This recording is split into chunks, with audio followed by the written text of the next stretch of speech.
Good morning. Welcome back to your science class. Children, have you ever wondered what is air made up of?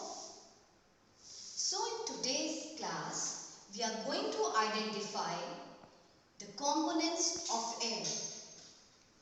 We'll just check out in the video that what does air contain.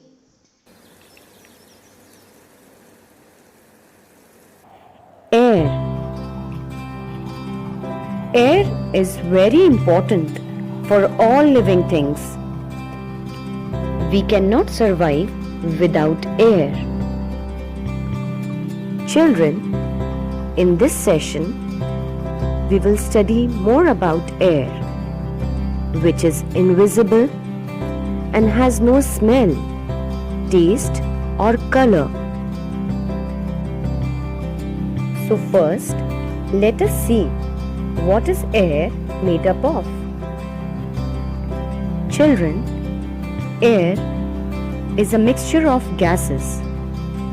Gases like nitrogen, oxygen, carbon dioxide, etc. Air also contains water vapor. Children, what do you observe here?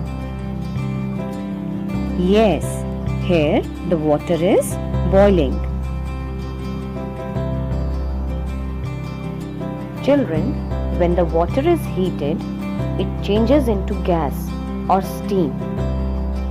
Just observe this, children. This white color gas which is coming out from the pan is actually water.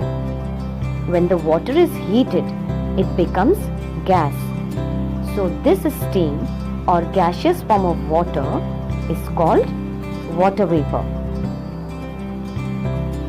Now let us see what happens in the nature.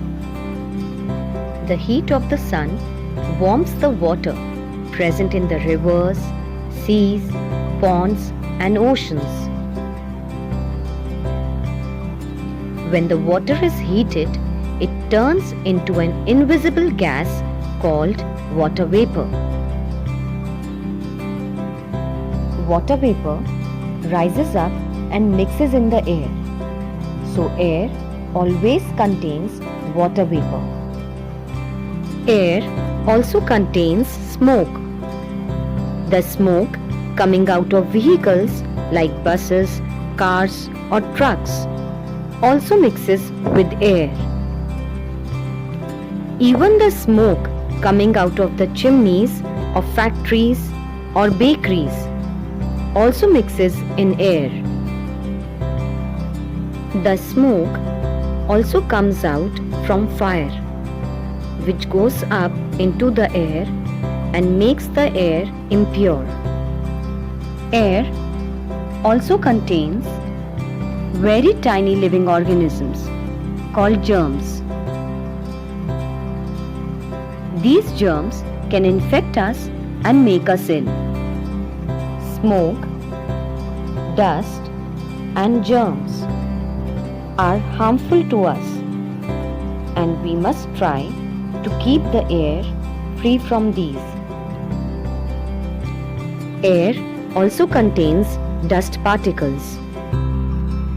When the vehicles move or a sweeper sweeps the road, dust particles rise up and mix with the air and pollute the air. So children, air is a mixture of gases.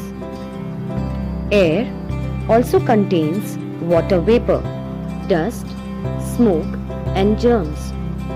Now children, I will be giving you a task of the day. As we have discussed in the video that water vapor gets added into the air. So now children, you have to share any two examples where water changes into water vapor.